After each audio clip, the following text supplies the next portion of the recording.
est l'heure du bilan 2 ans vegan. Je vais tout te dire. Le bilan sanguin. Comment c'est difficile, comment c'est facile. Je vais te dire pourquoi. Au cas où tu aurais oublié, je vais te dire ce que j'ai appris. Je vais te dire mes problèmes physiques ou mes améliorations physiques.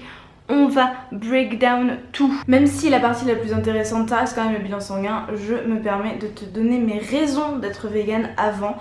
Je suis devenue vegan en juillet 2017, nous sommes fin août, début septembre 2019, donc ça fait plus de 2 ans que je suis vegan. Les choses ont évolué, notamment je ne suis plus aussi en colère que quand j'ai commencé, je ne suis plus aussi vénère.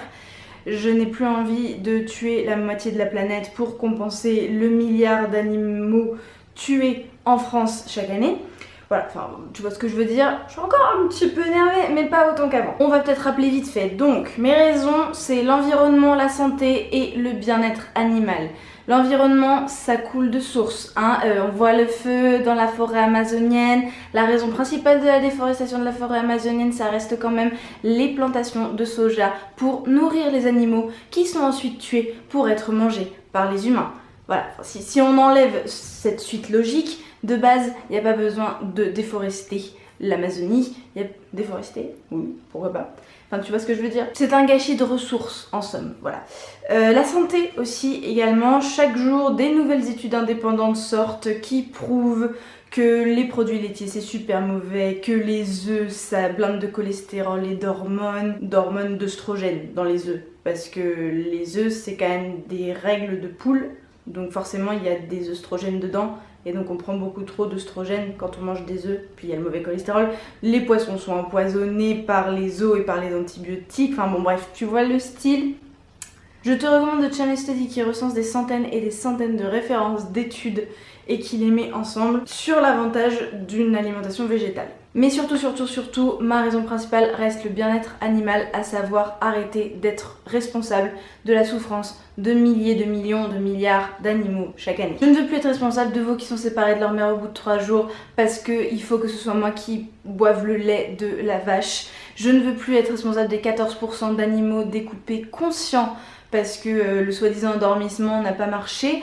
Je ne veux pas être responsable des cochons castrés à vif, je ne veux pas être responsable des poussins broyés vivants, voilà, je ne veux juste pas faire partie de ce massacre. On esclavagisait les animaux à outrance et l'élevage actuellement n'a rien à voir avec la petite vache et son veau et dans le petit champ de pâquerettes et on finit par la manger à un moment donné parce qu'on n'a que ça à bouffer. Non, c'est pas ça. Maintenant, c'est à excès, on mange trop de produits animaux.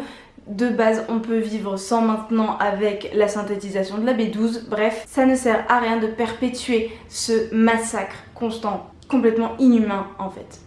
Et puis moi, étant croyante, je tiens à dire que c'est pas bon pour notre karma hein, de faire souffrir non-stop et des milliers d'animaux chaque minute. Enfin, ça va pas. Au niveau du système digestif, ça je t'en avais déjà parlé, je me sentais souvent très lourde après les repas quand je mangeais de la viande. Maintenant ça va beaucoup mieux. Et bon, les produits laitiers, c'était assez lourd mais je ressentais pas vraiment de différence puisque j'ai été végétarienne pendant 4 ans avant d'être végane, 4 ou 5 ans avant d'être végane. Donc bon, le fait de ne pas manger de viande, ça fait longtemps, mais c'est la plus grande différence que j'ai remarquée au niveau de mon système digestif, c'est que je me sens moins lourde après les repas. Toutefois, je mange beaucoup plus de fibres qu'avant. Bon, c'est bon pour la santé les fibres, mais mon système digestif est trop lent et ne suit pas. Ça dépend vraiment de chaque personne. En l'occurrence, moi c'est comme ça, mon système digestif est lent et digère assez mal les fibres.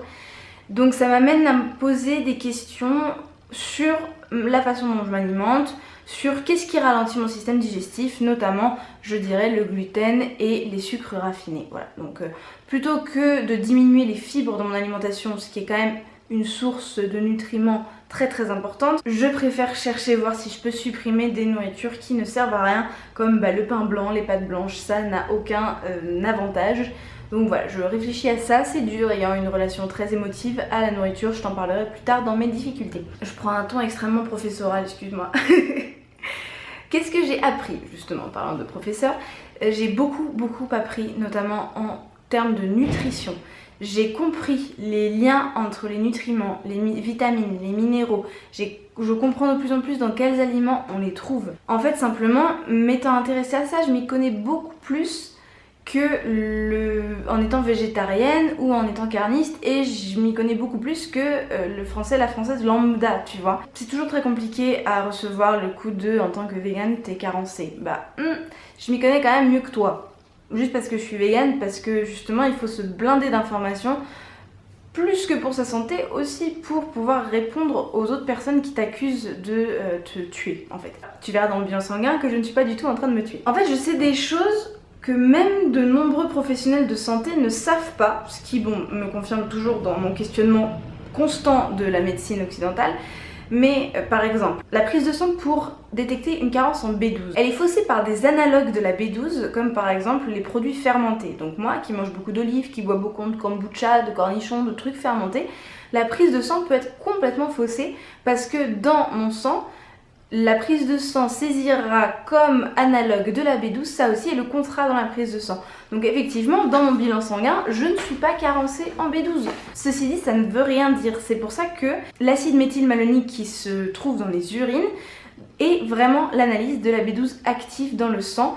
Et ça, les médecins ne le savent pas. Ils te prescrivent la B12 en prise de sang, mais ils vont jamais te prescrire l'acide méthylmalonique.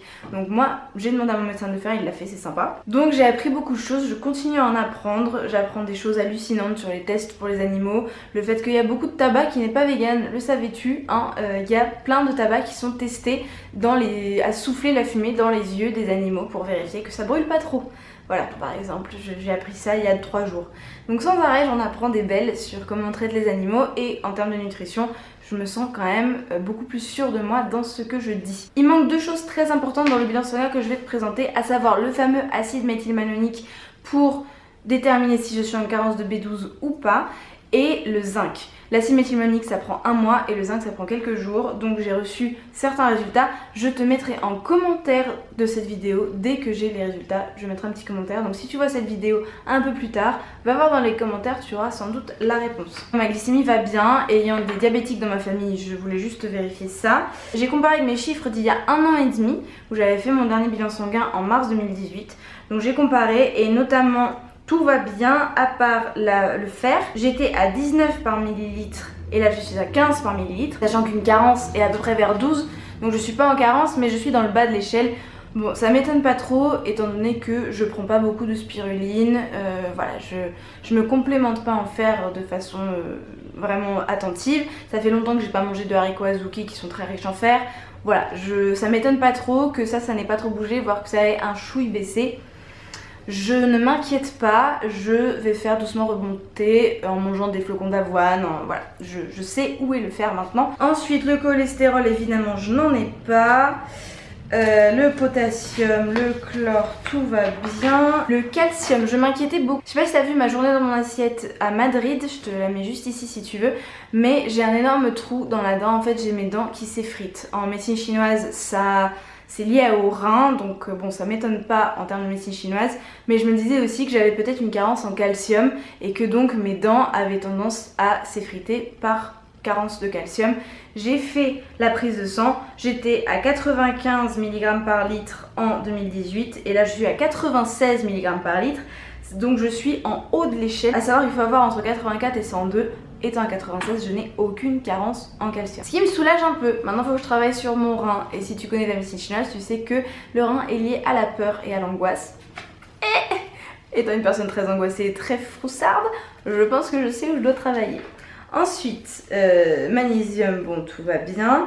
La vitamine B12, bah, on s'en fout un peu, hein. Je suis à 352, sachant que je dois être entre 179 et 883, mais il se trouve que si ça se trouve c'est que de la kombucha et que je n'assimile pas bien la B12 de synthèse et je ne le sais pas. Donc c'est très important que je le sache parce qu'on a 3 ans de stock de B12 et ça fait 2 ans et demi que je me complémente en B12. Donc très important pour moi de vérifier avec l'acide méthylmalonique. Si ça se trouve, je trouverai une énorme carence et je serai au bout de ma vie et je serai obligée de recommencer à manger des produits animaux parce que je n'assimile pas la B12 de synthèse. Espérons que ce ne soit pas le cas. La vitamine B12 est la seule vitamine que tu ne trouves que dans le monde animal et pas dans le monde végétal. Voilà. Mais vu qu'on sait la synthétiser. L'acide folique, tout va bien, ça c'est cool parce que je voulais vérifier.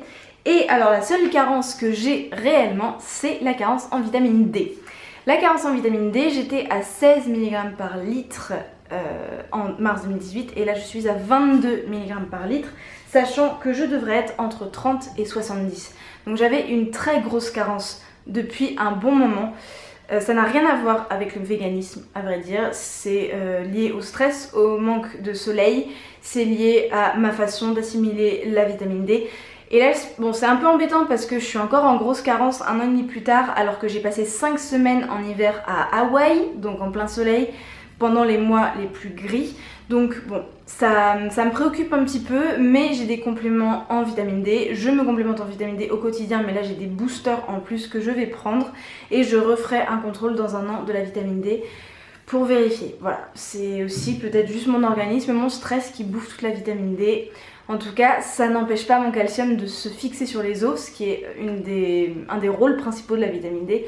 Donc ça c'est plutôt cool, mais je dois faire attention à ça. Ceci dit, voilà, c'est une carence qui date d'il y a très très longtemps et ça n'a aucun lien avec le véganisme, ça m'a déjà été confirmé par un médecin. Maintenant, mes difficultés. Alors, je tiens à l'assumer, je suis complètement accro au fromage. Je n'achète pas de fromage, je n'ai pas de fromage chez moi. Je ne vais pas, quand il y a une option vegan au restaurant, je ne vais pas demander quelque chose avec du fromage. Mais il se trouve que pendant les vacances là, j'ai passé plus d'1 mois hors de chez moi à partager des frigos avec des carnistes, on va dire, et avec des non véganes. Donc il y avait du fromage dans tous les frigos et j'en ai mangé.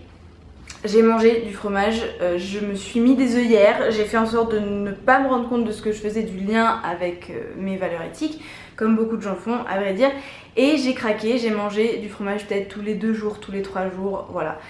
Il n'empêche que je n'ai pas envie de racheter du fromage, je fais en sorte que mon argent ne paye pas pour ça. Je suis dans une phase dans ma vie où je fluctue un petit peu, où j'ai du mal avec les règles. Donc, par exemple, j'avais pas fumé depuis 3 ans, j'ai repris des clopes pendant cet été. Enfin, tu vois, le style de mood dans lequel t'es de fuck tout. Voilà, je suis un peu, j'oscille un peu avec ça en ce moment. Donc bon, je vais pas me flageller, je vais pas me détester pour ça, c'est arrivé.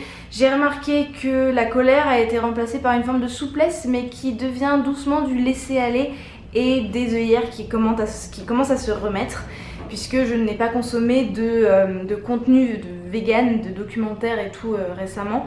Donc voilà, j'ai peut-être un peu oublié, j'ai voulu oublier. Et donc la souplesse qui m'autorisait à prendre une part de gâteau chez les parents de mon copain quand ils font un gâteau en dessert, cette souplesse là devient doucement du laisser aller et ben voilà, fait que j'ai mangé du fromage en vacances. Ça veut dire que je dois me surveiller un peu plus, doucement me remettre dans le bain. Le fait d'être chez moi m'aide évidemment puisque je n'achète pas de fromage ici. J'ai toujours cette certitude que mon argent n'achète pas. Mais bon, je suis quand même allée au restaurant à un moment donné.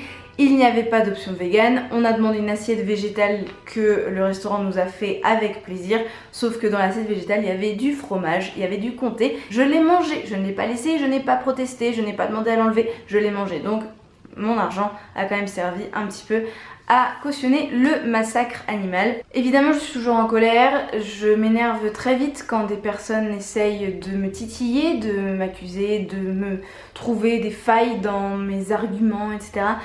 Je ne provoque jamais les discussions, je fais en sorte de ne jamais être l'origine. Je n'ai plus envie de me battre comme ça en fait, vraiment avec les points rhétoriques, je n'ai plus envie de ça.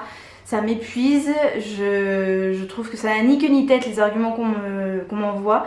Je suis sûre de mes choix, je suis sûre que c'est la bonne solution pour diminuer la souffrance de ce monde et juste aider au niveau écologique et faire ma part. Donc je dirais que la colère a été remplacée par une certaine forme de certitude qui doit rester dans ma vie et que je dois nourrir avec des connaissances, avec de l'apprentissage. Je ne suis pas encore au niveau de l'engagement politique autour du véganisme, je suis pas sûre.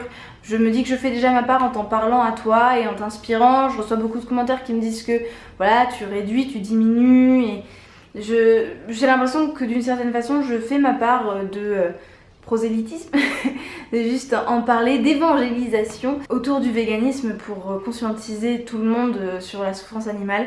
Je suis pas sûre d'avoir envie de me lancer dans un engagement politique à proprement parler. Le bilan de mes 2 ans de véganisme est maintenant fini. Merci beaucoup d'avoir regardé cette vidéo jusqu'au bout.